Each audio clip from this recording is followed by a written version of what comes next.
Evangelho de Jesus, conforme nos ensinou o apóstolo João, capítulo de número 11, versículo de número 17, até o versículo de número 27. Os irmãos acharam? Vamos assistir o nosso último ato litúrgico, que é o vídeo introdutório dessa série de João. E lembrando que, se possível for, mantenham as crianças no espaço de culto, mas eu sei que isso não é fácil. E por saber disso, e não só eu sei, como a igreja como um todo sabe, nós temos um espaço destinado às crianças, onde elas serão instruídas no Evangelho da Graça, da mesma forma que os adultos. Porém, nós adoramos em comunidade, e a nossa comunidade não é formada por homens ou mulheres, por jovens ou adultos, por crianças ou idosos. Ela é formada por todo tipo de gente, de toda classe social ou faixa etária. É formado pela comunidade, pela comunhão dos santos. Ditas essas coisas, vamos assistir o vídeo introdutório como último ato preparatório para o sermão. O Evangelho de João, a pérola mais preciosa do Novo Testamento, revela a promessa mais grandiosa de Deus, a vida eterna em Cristo Jesus, o Verbo que se fez carne e habitou entre nós. Em suas páginas, somos convidados a um banquete espiritual, onde a água se transforma em vinho, os cegos enxergam, os mortos ressuscitam e a luz dissipa as trevas.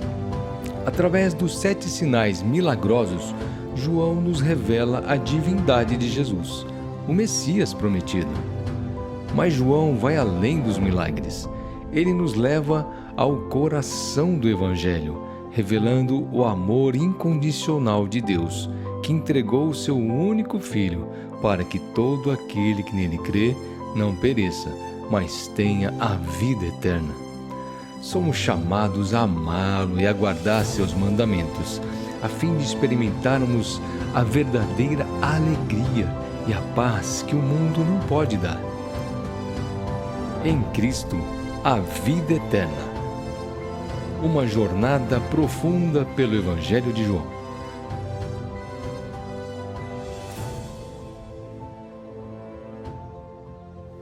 João 11, do 17 ao 27. Está escrito assim: Chegando Jesus, encontrou Lázaro já sepultado, havia 4 dias. Ora, Betânia estava a cerca de 15 estádios perto de Jerusalém. E por isso, muito dentre os judeus tinham vindo ter com Marta e Maria para as consolar a respeito do seu irmão. Marta, quando soube que vinha Jesus, saiu ao seu encontro. Maria, porém, ficou sentada em casa. Disse, pois, Marta a Jesus: Senhor, se estiveras aqui, não teria morrido meu irmão. Mas também sei que, mesmo agora, tudo quanto pedires a Deus, Deus te concederá. Declarou-lhe Jesus: Teu irmão há de ressurgir. Eu sei, replicou Marta, que ele há de ressurgir na ressurreição no último dia. Disse-lhe Jesus: Eu sou a ressurreição e a vida. Quem crê em mim, ainda que morra, viverá. E todo o que vive e crê em mim, não morrerá eternamente. Crês isto? Sim, Senhor, respondeu ela. Eu tenho crido que tu és o Cristo, o Filho de Deus, que devia vir ao mundo. Somente isso. Feche seus olhos, baixe a sua fronte, vamos orar. Deus, obrigado por esse texto tão poderoso. Obrigado por esses poucos versículos mas tão profundos, tão cheios de ensinamento, de poder, de graça, de amor, de glória, que eu me sinto tão pequeno para expor a verdade de que o Senhor é a ressurreição e a vida. E quem crê no Senhor viverá, mesmo que esteja morto. Ó Deus, como não existe homem com habilidade suficiente para expressar a profundidade desse texto, e eu não sou diferente, eu me ponho em tuas mãos e peço, usa-me e fala com a tua igreja. Traz a maravilha do Evangelho aos nossos olhos e enche o nosso coração de esperança. É isso que nós pedimos, orando em nome de Jesus. Amém. Nem sempre a esperança grita. Às vezes a esperança apenas sussurra. Outras vezes a esperança simplesmente observa em silêncio, sentadinha no canto da casa, envolta a lágrimas secas e, nesse caso, cheiro de sepultura e uma multidão de vozes que tenta consolar. Isso também às vezes acontece com a fé. Do mesmo jeito que às vezes a esperança não grita, ela sussurra, às vezes a fé não é capaz de correr. Ela simplesmente dá passinhos devagar, com os olhos marejados e o peito apertado. Tem momentos que a esperança é tão fraquinha e a fé é tão impotente que a gente chega a pensar que perdemos a ambas. Mas mesmo quando a fé está fraca e quando a esperança é pequena, conforme o texto que nós acabamos de ler, Jesus continua vindo. Este é um daqueles textos que não são apenas para ensinar. Esse é um dos textos feitos para nos sustentar.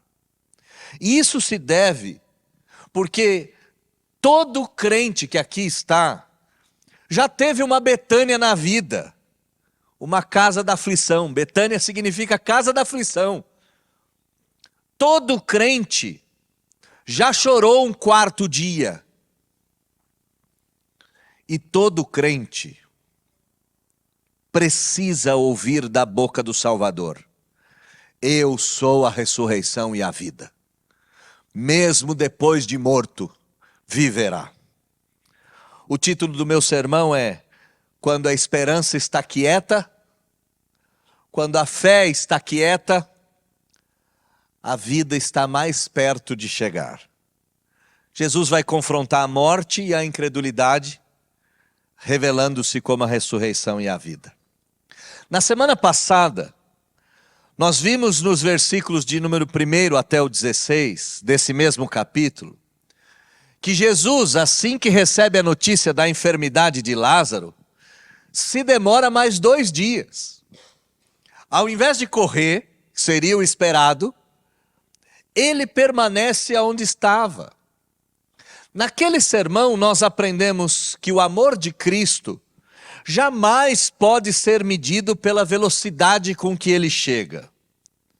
Mas sim, o amor de Cristo tem que ser medido pela profundidade do propósito das suas ações. Isto é, pela profundidade do agir de Deus em Cristo Jesus. Nós vimos que a demora de Jesus não foi descaso, não foi abandono, era intencional, era desígnio de Deus. Nós fomos ensinados também que a demora não foi falta de compaixão, era pedagogia para ensinar ou para formar a fé nos seus discípulos. Jesus chegou ao ponto de dizer: muito me alegro de não ter estado lá. Mas aí ele completa: mas isso foi para que vocês creiam. E então, no ponto mais escuro do sermão passado, quando tudo parecia perdido, Jesus se levantou e disse: vamos, vamos até Betânia. E hoje nós continuamos essa caminhada até Betânia. Mas agora ele não está mais a caminho. Agora ele chega. E quando Jesus chega, meus irmãos, algo acontece. E por que algo acontece? Porque Jesus não traz meras palavras de conforto. Ele traz revelação, ele traz a sua própria identidade, ele traz a vida. Esse é o momento da história do Evangelho de João, o primeiro momento em que a teologia desce até a tumba. É quando a promessa recebe nome, rosto, voz, lugar, identidade, endereço. É aqui, nesse texto, que o Evangelho mostra que a ressurreição não é uma coisa da cabeça, que a ressurreição não é apenas um evento futuro. A ressurreição é uma pessoa. A ressurreição é Jesus. Uma pessoa presente, uma pessoa poderosa, uma pessoa viva. A ressurreição no texto é a de Lázaro. Mas a ressurreição e a vida no texto chama-se Jesus. Esse é o texto em que a ressurreição se encarna. Em que a ressurreição toma corpo e deve ser vista por todos nós. Ditas essas coisas, nós entendemos que quando Jesus chega em Betânia, o tempo e a morte que já estavam naquele lugar vão ter que ceder espaço a ele. Olha comigo o versículo de número 17. Chegando, pois, Jesus, encontrou Lázaro já sepultado, havia 4 dias. O 4º dia tinha chegado e até o 4º dia o que nós temos é o silêncio de Deus. E por que o autor enfatizou 4 dias? Porque 4 dias, em primeiro lugar, já indicava que o corpo estava em decomposição. Mas também havia um outro aspecto. A crença judaica estabelecida nas Midrash, e o que é as Midrash? As Midrashis eram um gênero de literatura dos rabinos, uma interpretação dos textos bíblicos a partir de um método interpretativo judaico. Às vezes oculto, às vezes simbólico, às vezes místico, mas era um jeito que eles interpretavam o texto e eles escreviam essa Midrash. Conforme a Midrash, a alma deixava o corpo no 3º dia. Olha que interessante. Em termos biológicos, no 4º dia o corpo entra em decomposição. Para a crença judaica, a alma vai embora no 3º. Então no 4º dia é impossível ter a ressurreição. De forma bem prática, Jesus chega quando a esperança natural já tinha ido embora. E este ato não é um ato singular. Porque muitas vezes Deus só chega no 4º dia da nossa vida. Muitas e muitas vezes, Deus só chega quando toda possibilidade humana já foi embora. O cenário aqui é caótico. O cheiro da morte já tinha impregnado toda aquela casa. 4 dias chorando, meus irmãos, os olhos já estavam secos. Já não tinha mais lágrima. Você que deve ter passado por isso, todos nós já passamos. Por um dia, por uma noite, por um sofrimento atroz, e a gente chora. Chega uma hora que não tem mais lágrima. Chega uma hora que o olho não produz mais lágrima. Esse é o cenário. E Jesus chega. Chega tarde? Não. Ele não chegou tarde. É verdade que ele chegou quando os homens já tinham enterrado a esperança. E é justamente aqui que ele se revela como aquele que nunca será vencido pela morte. Quando a gente olha para o texto, a gente tem que entender que quando tudo parece morto, Jesus nos aponta para a maior verdade de todas do Evangelho. Ele é a ressurreição e a vida. E o tempo, o 4º dia, não é capaz de desfazer nenhuma promessa de Deus. Pelo contrário, o tempo só é palco da glória. Eu gostaria que você soubesse que o tempo de Cristo é soberano na vida de Marta, na vida de Maria, na vida de Lázaro, na sua e na minha, mesmo quando não compreendemos. E se o tempo de Cristo é soberano e perfeito, esperar nunca é inútil, meu irmão. Esperar é ato espiritual, é fé. Esperar não é inutilidade. E nós devemos esperar, tendo a certeza que o tempo de Deus não se atrasa. Mas por que ele demora? Porque às vezes o tempo de Deus amadurece o nosso coração. Às vezes esperar é a academia da alma. É a formação da musculatura do espírito. E se você porventura já enterrou as suas promessas, ou não acredita mais, ou está desesperançado, meu irmão, olha para esse texto e creia que Jesus ainda pode chegar à sua Betânia. Não desista, pelo amor de Deus, não desista. Mesmo se tudo parecer perdido, quem foi que disse que terminou? Só Deus tem essa palavra. E aqui no texto, nada havia terminado. Olhe para o texto mais uma vez e perceba que não foi apenas o tempo que foi vencido. Jesus teve que vencer uma outra coisa. Jesus teve que vencer o peso do luto, o peso da tradição morta, o peso da religiosidade sem vida. Olha comigo o versículo 18 e 19. Ora, Betânia estava a cerca de 15 estádios perto de Jerusalém. 3 quilômetros. Apenas 3 quilômetros.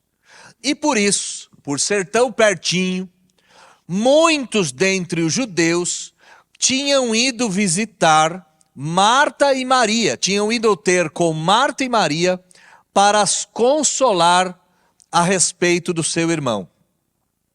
Percebe que Jesus, que é a esperança, está perto.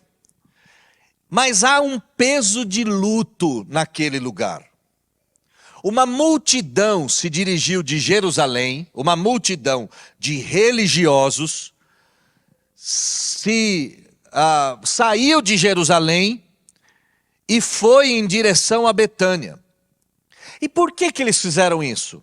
Porque o consolo era uma espécie de ritual coletivo religioso. Consolar alguém, e eu já disse a vocês no sermão passado, Marta, Maria e Lázaro eram pessoas conhecidas e queridas, não só do círculo de Jesus, mas também do círculo do templo, daqueles que orbitavam em volta do templo de Jerusalém. Então, com a morte de Lázaro, o consolo é um ritual, mas faltava algo. Faltava esperança viva.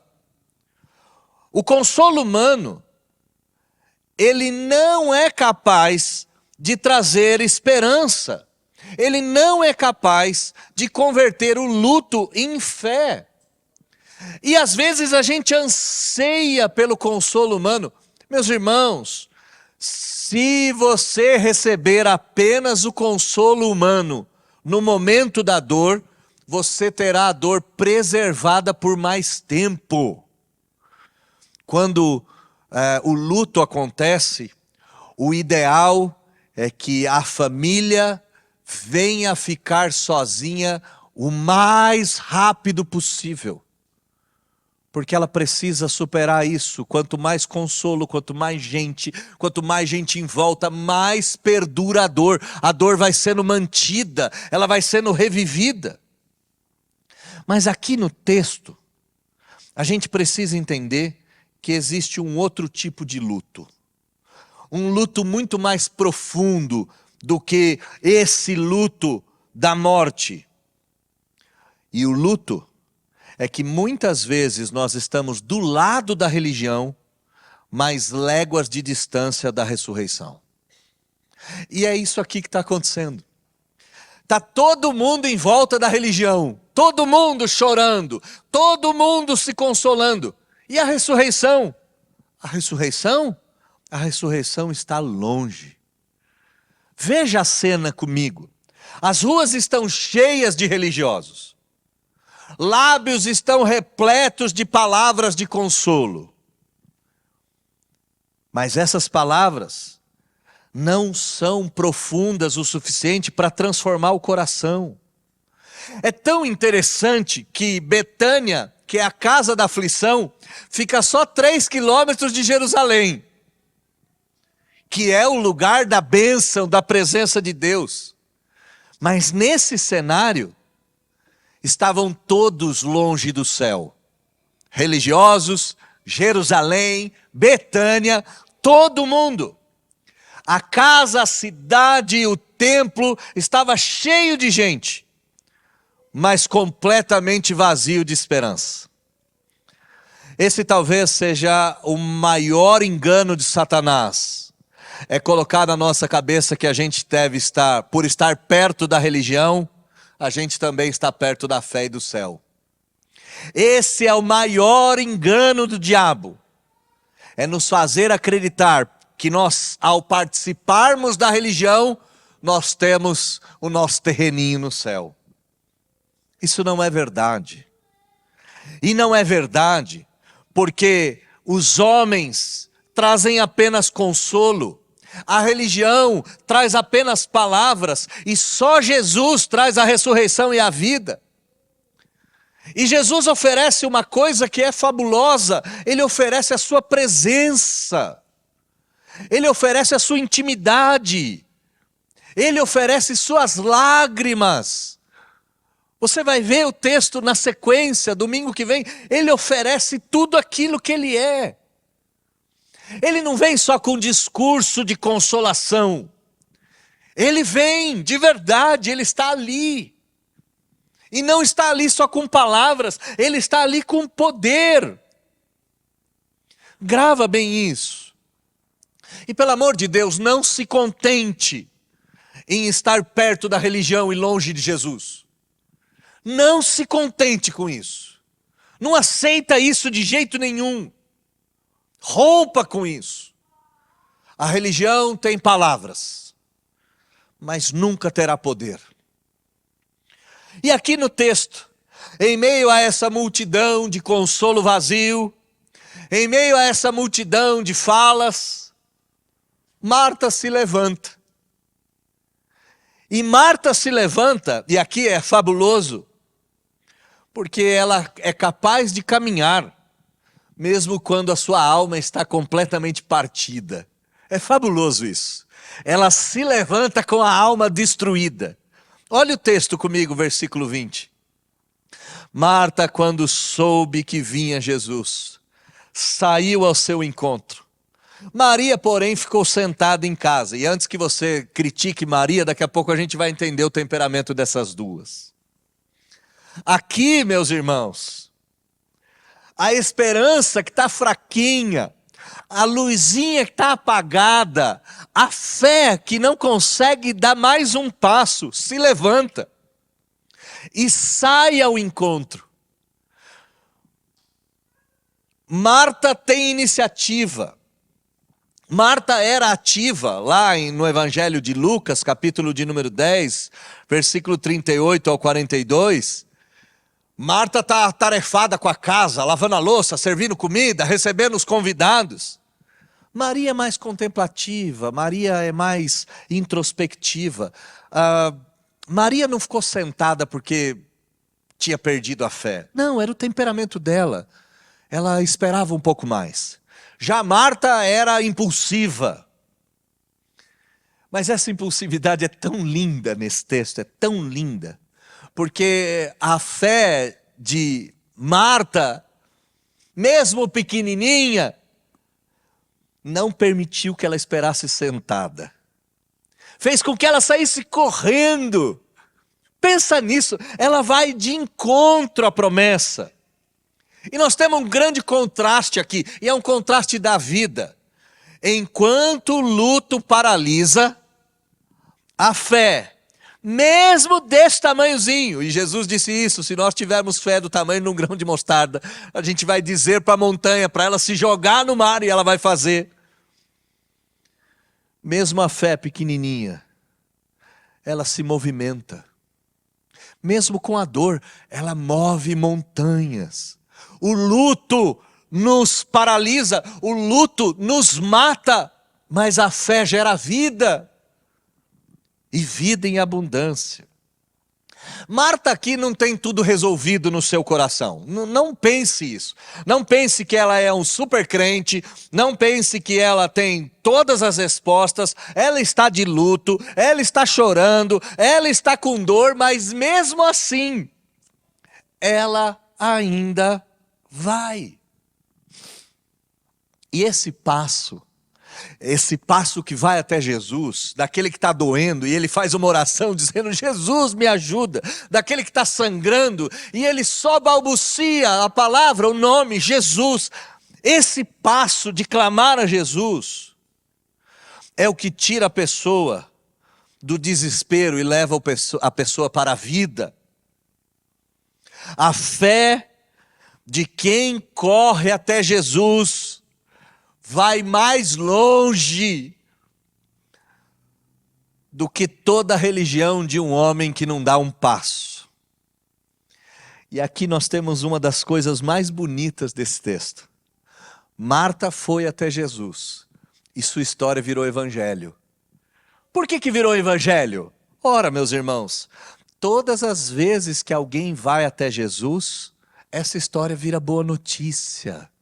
Vira boa nova, vira bem-aventurança. Ela vai até Jesus e vira evangelho. Ir até Jesus é viver a boa nova. E é por isso, e eu tenho que te dizer isso, que você precisa se levantar. Mesmo com o coração pesado, mesmo com o coração ferido, mesmo com o coração sangrando, se levanta e vai. Vai ao encontro do mestre. Você não precisa estar forte. Você só precisa ir. Ficar sentado quando a boa notícia se aproxima é loucura. Mas olhe mais uma vez para Marta. Perceba que ela não apenas caminha até Jesus, ela fala. E o que sai da boca dela revela o coração de um crente que está sangrando. Um coração de um crente, mas que está doendo. Olha o versículo 21 e 22.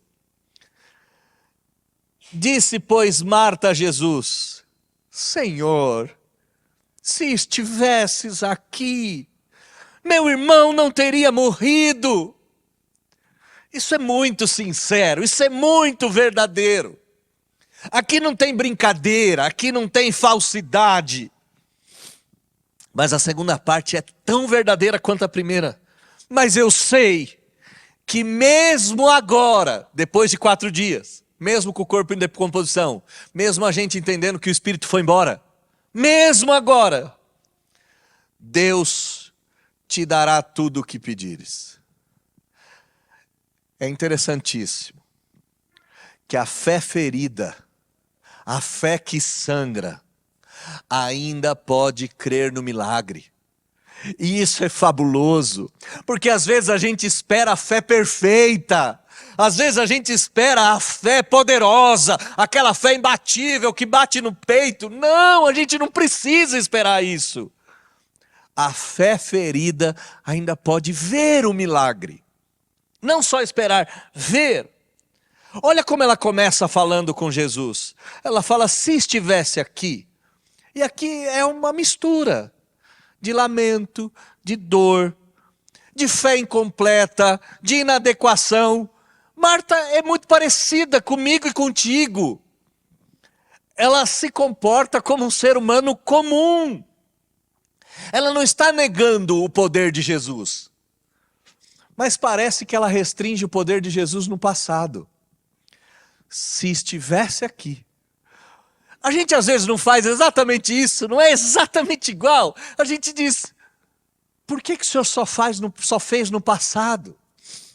Por que o Senhor não faz de novo? Ah, Senhor, se eu vivesse naquela época, certamente o Senhor faria. A gente cai na esparrela, né? A gente cai na armadilha, a gente cai na arapuca de achar que Deus está restrito ao passado. Lembre-se, meu irmão, Jesus Cristo é o mesmo ontem, hoje e o será eternamente. Ele não muda, ele não muda. Mas ela diz sei, mas agora sei. Ela sai do lamento e da imperfeição e mostra que o núcleo da fé dela, a profundeza da fé que ela tem, está intacta, mesmo na dor. E essa é a grande verdade do crente. Quando dói, a gente chora, a gente mostra as nossas debilidades, as nossas deficiências, as nossas incompletudes, as nossas inadequações, a gente mostra, mas a gente não pode acreditar que a nossa fé foi abalada, porque lá no núcleo dela, lá no centro dela, ela permanece intacta, a gente ainda acredita, a gente ainda diz, mesmo agora, e é isso que ela diz, mesmo agora. Marta não tem certeza que Jesus vai fazer isso ou aquilo, ela não tem, e a gente deve entender isso no texto, ela não conhece o texto no final, a gente conhece, ela está vivendo tudo isso, ela não tem certeza de nada, mas ela tem clareza de que Jesus pode fazer tudo. Você não precisa ter certeza do amanhã, você só precisa acreditar que Ele ainda tem poder de fazer tudo. Você não precisa compreender os detalhes. Não precisa. Eu já disse isso 3 vezes, eu vou dizer a 4ª.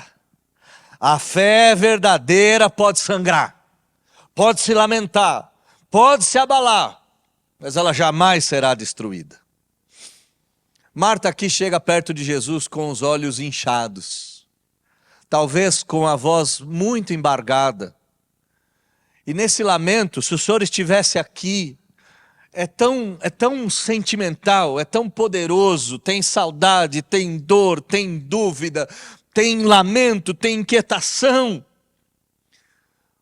Mas ainda tem a autoridade. Mestre, bem sei que tudo podes.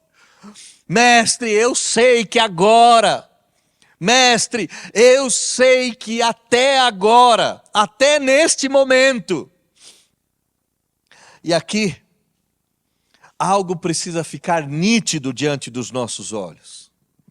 A fé que é capaz de dizer até agora, é infinitamente mais poderosa do que aquela que disse já passou. Eu vou repetir. A fé que diz, eu sei que até agora o Senhor pode fazer, é mais poderosa do que a dor, do que a fé, do que a religião de todos aqueles que dizem já passou. Nenhuma dor que você viveu será mais poderosa do que a certeza de que Jesus mesmo agora pode fazer tudo diferente. Marta não tem nenhuma explicação, e aí você deve entender isso de forma muito pessoal.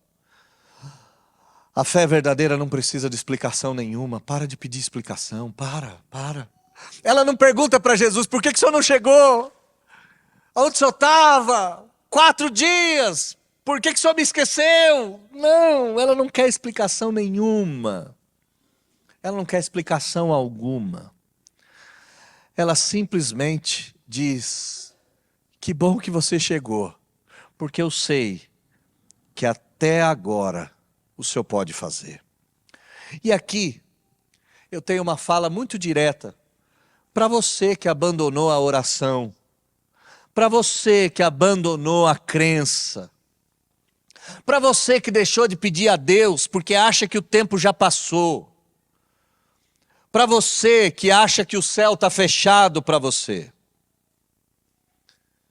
Meu irmão, o céu não está fechado, o tempo ainda não passou, e mesmo que tenha sangrado até agora, ainda hoje, ainda agora, mas eu sei que até neste momento, O Senhor é poderoso para fazer muito mais.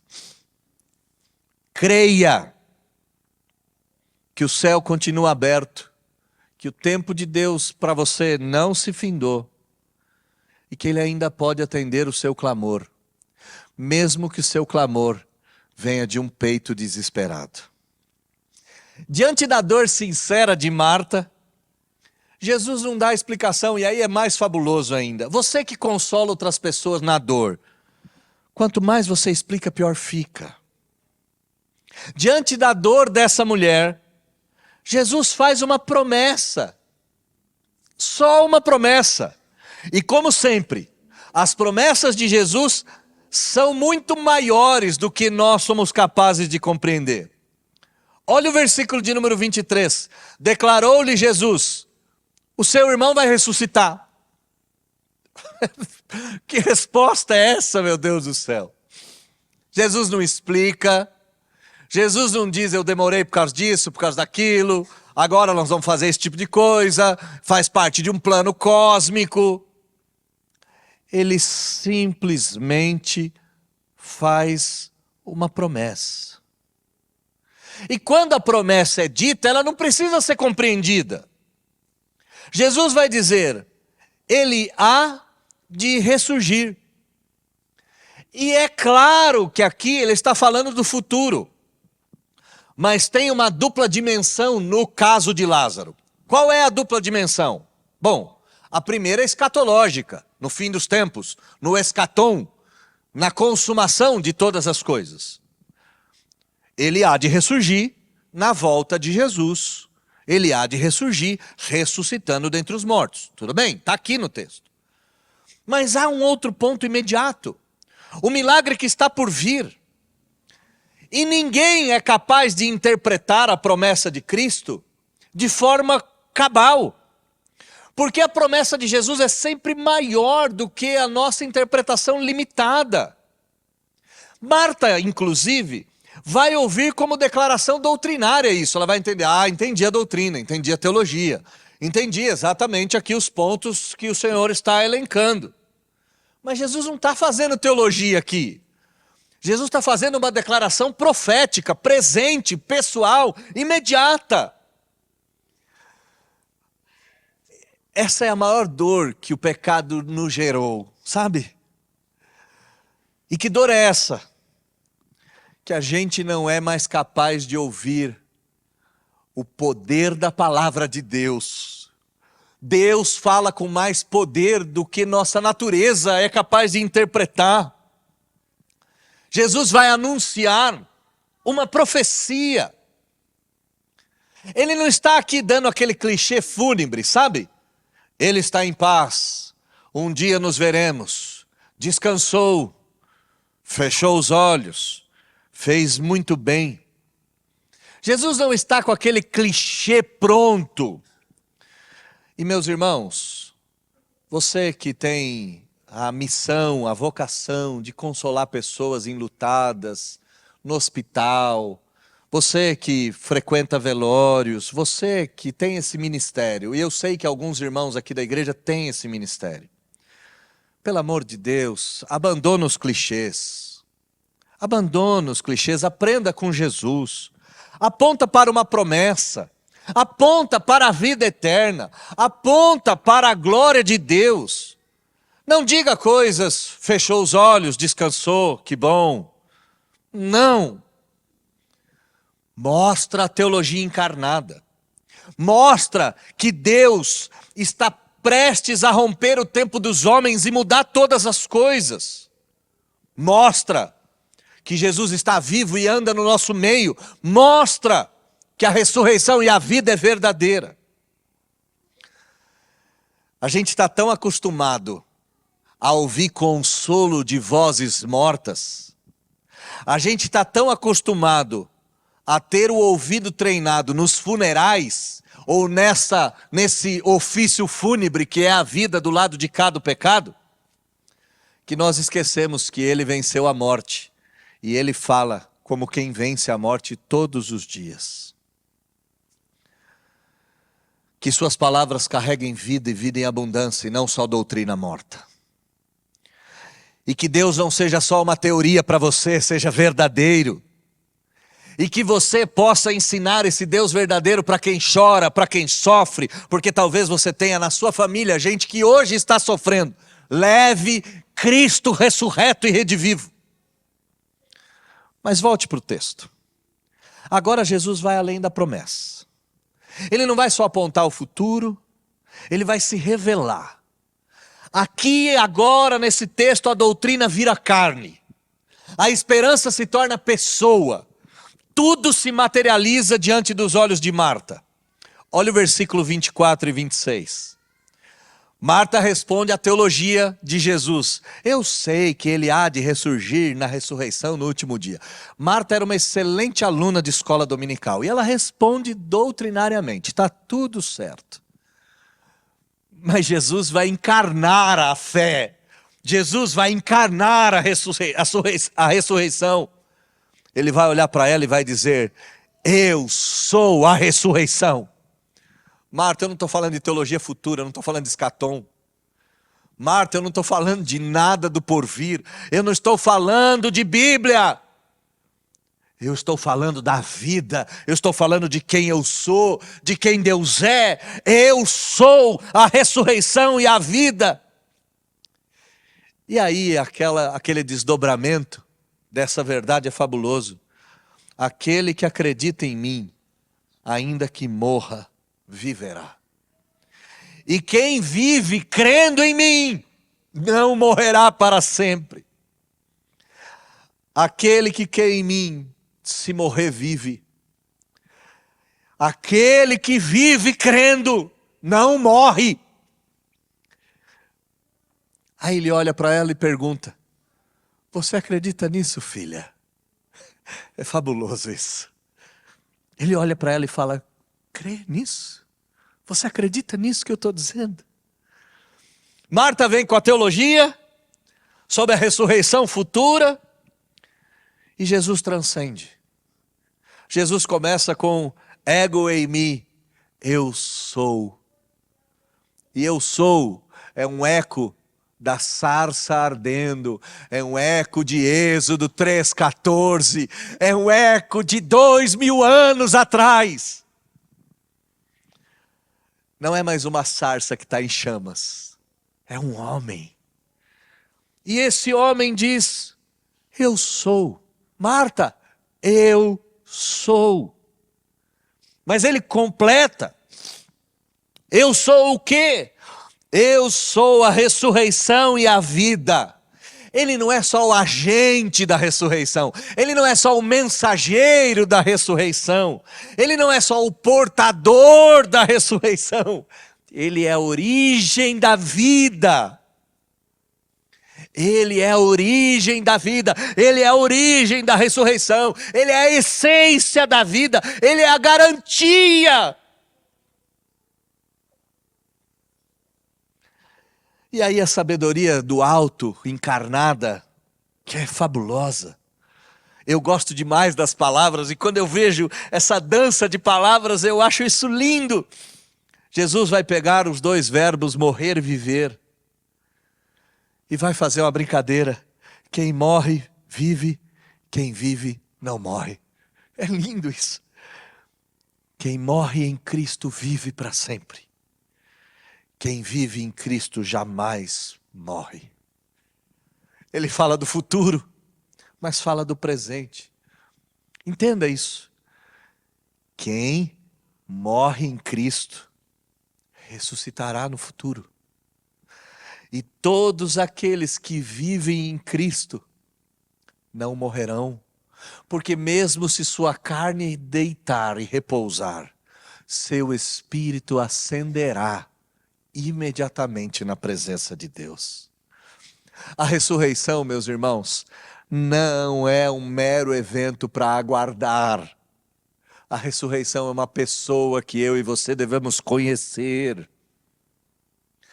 A ressurreição é uma pessoa, não é uma coisa. E essa pessoa invade o nosso tempo. Ele chuta a porta do nosso tempo. Ele rasga a dimensão do nosso tempo.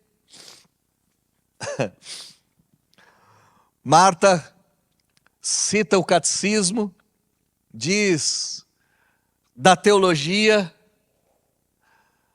mas ela nem tinha entendido que o túmulo de Lázaro já estava tremendo para cuspi-lo para fora, porque a vida já tinha se apresentado naquele local. Ela, cheia de teologia, não foi capaz de ouvir as paredes daquele sepulcro rangendo. Ele disse para Marta: você está esperando uma coisa lá na frente, filha. Mas o que você mais quer está aqui. A vida chegou. Eu estou aqui. Crê nisso. Por que ele pergunta crê nisso? Ora, meus irmãos, porque ele não veio só ressuscitar Lázaro. Ele veio ressuscitar a fé de Marta. Ele está fazendo essa mulher viver de novo. Ele está colocando essa mulher de pé. Ele está colocando ela para andar para sempre. E não foi a fé dela, nem a de ninguém que trouxe Cristo. A gente confunde isso, né? A gente acha que a nossa fé traz ele. Ah, que bobagem! É sempre Cristo que traz a fé de volta. É sempre Cristo que reacende a nossa fé. Ele é a ressurreição e a vida. E eu gostaria tanto que a gente saísse desse culto, nunca mais se relacionando com Jesus como doutrina, mas se relacionando com Jesus como presença viva. Eu sou a ressurreição e a vida. Que a gente saia daqui de mãos dadas com a vida. Como é que essa história termina? Bom, quando a revelação é feita, quando a vida se materializa, quando a ressurreição se encarna, Marta não hesita. Ela não precisa mais de explicações, ela não precisa de mais nada. Ela crê e ela confessa. E o que ela confessa ecoa até hoje em cada coração que se rende mais uma vez a Jesus, que é a ressurreição e a vida. Olha o que diz o versículo 27. É quase uma continência assim, sabe? Sim, Senhor, ela diz. Ela olha e fala: sim, sim, eu tenho crido que tu és o Cristo, o Filho de Deus que havia de vir ao mundo. Todas as vezes que a gente lê esse texto, reacende no nosso coração a certeza de que Cristo é a ressurreição e a vida. Ela está dizendo: eu tenho crido, essa tem sido minha crença dia após dia. Ela vai repetir a confissão de Pedro. Respondeu Simão Pedro lá em Mateus 16:16, tu és o Cristo, Filho do Deus vivo.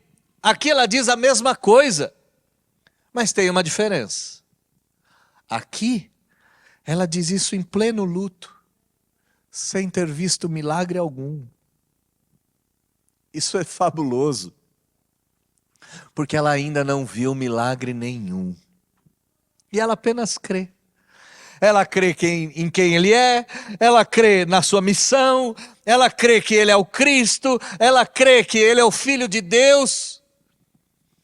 E essa é a fé que eu e você devemos buscar. A fé que confessa antes do milagre.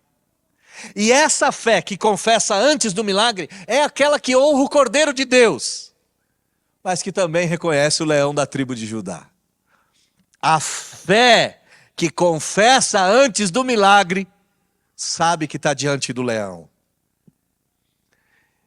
E quando a gente faz isso, Cristo recebe a maior glória. E veja bem, a maior glória de Cristo não está na tumba aberta. A maior glória de Cristo sempre estará na boca que o confessa. Tu és o meu Senhor e Salvador. Sempre. A maior glória de Cristo está na boca daquele que o confessa. Marta. A Marta que correu para Jesus, a Marta que chorou com Jesus, a Marta que hesitou diante de Jesus, agora confessa: Tu és o Salvador, Tu és o Cristo, Tu és o Cristo. Quem dera Deus nos ajude a confessar Cristo no luto, na dor, no sofrimento. Confessar Cristo enquanto a gente sangra é mais glorioso do que louvá-lo na vitória. Saia daqui com essa frase. Confessar Cristo enquanto sangra é mais glorioso do que louvá-lo na vitória.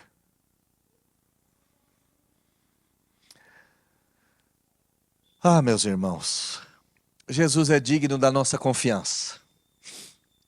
Jesus é digno da nossa confiança mesmo quando dói. Jesus é digno da nossa confissão mesmo quando sangra. E quando a gente olha para essa história, a gente não pode ver só a história de Marta. Como eu comecei, eu disse que essa é a história de todo crente. De todo crente que já enfrentou o silêncio de Deus, mas que continua e que continuou a confessar o nome de Jesus, mesmo com os olhos marejados e o coração em fé. Eu concluo meu sermão dizendo que quando Cristo chega, a esperança se levanta.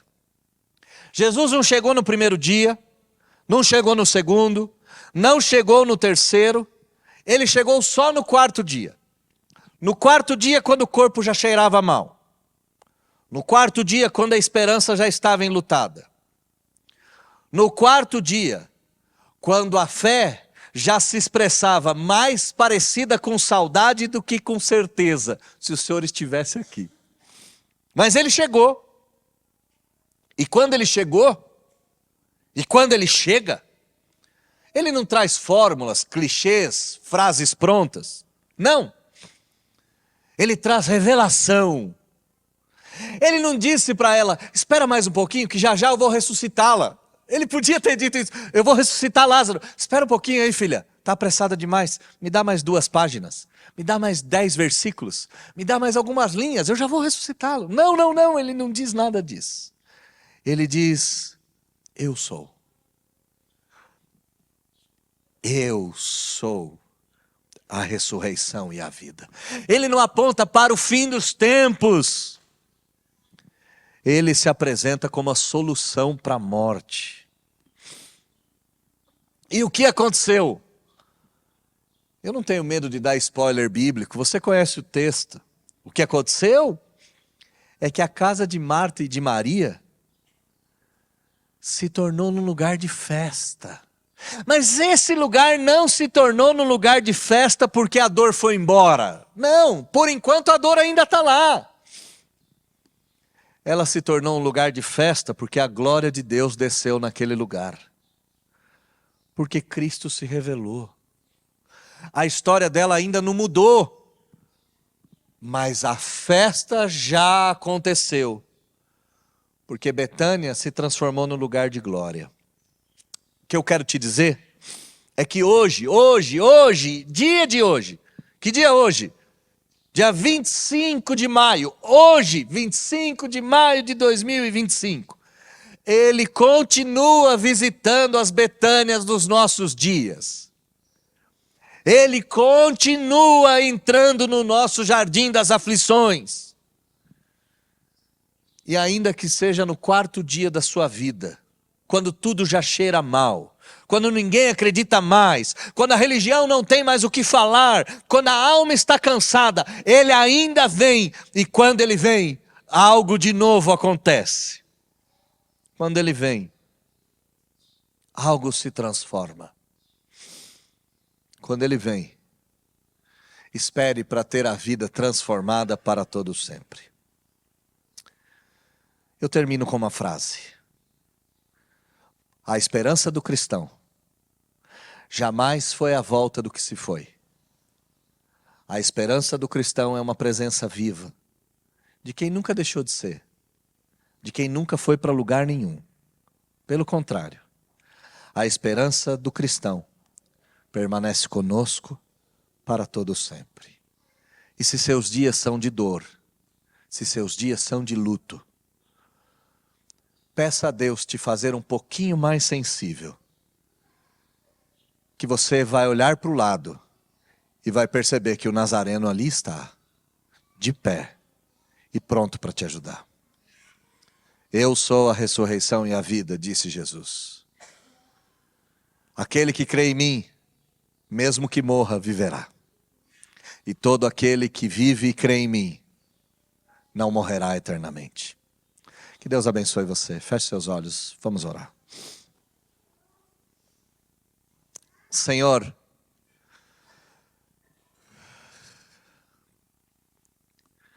me ajuda e ajude os meus irmãos também a abandonarmos essa fé hiperracional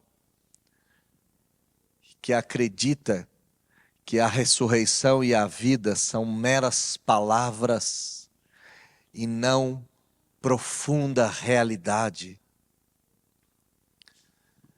Eu não quero mais me relacionar com a ressurreição como um evento futuro.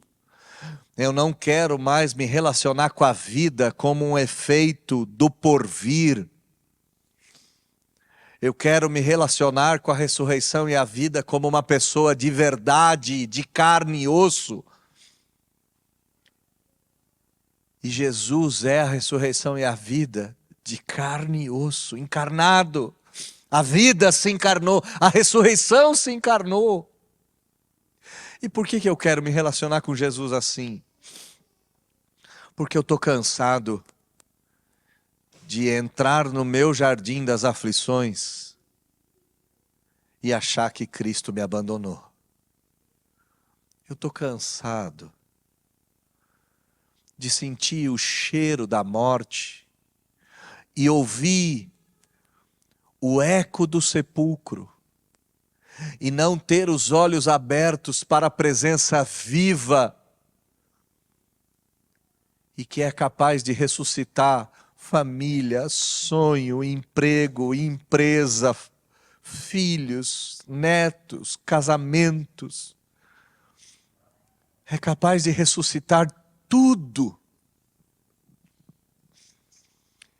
Eu não quero mais ir atrás dos pranteadores profissionais,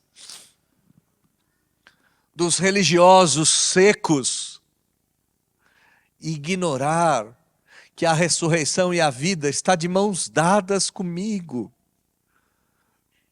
Eu quero tanto, a partir de hoje, em meio às lágrimas e às dores, olhar para o lado e dar de cara com o Nazareno. Ressurreto, redivivo e pronto para me ressuscitar. Eu quero acreditar na ressurreição agora. Eu quero acreditar na vida agora. E quero que meus irmãos acreditem nisso também. Eu quero que meus irmãos vivam a experiência de Jesus vivo. E ao viver a experiência de Jesus vivo, eles têm uma vida transformada como foi a vida de Marta, de Maria, de Lázaro e de tantos outros, de Pedro, de Tiago, de João, de tantos, de Paulo, de Barnabé, de Filipe, de Silas. Que a nossa vida seja como dos primeiros cristãos, que deram de cara com o Cristo vivo e passaram a acreditar de fato que Ele é a ressurreição e a vida. Nosso primeiro louvor foi Jesus em Tua presença. E nós cantamos, nós lemos que na presença de Jesus Ele nos revela o caminho da vida. À destra dele a felicidade e delícias perpétuas. Nós lemos isso e nós cantamos. Jesus, em Tua presença, reunimos-nos aqui. Contemplamos Tua face, Tua graça. Nos rendemos a Ti. Pois um dia Sua morte trouxe vida a todos nós. Nós cantamos isso. Que a partir de hoje a gente passe a viver. É só isso. E é tudo isso. Muito obrigado por esse domingo, muito obrigado por esse texto. Tem texto que, quando a gente prega, parece que Deus está com a gente, falando, escrevendo, tecendo a nossa alma. E esse foi um desses textos. Obrigado por ter me dado a oportunidade de pregar algo assim. Eu te louvo e te bendigo. Eu oro em nome de Jesus. Amém.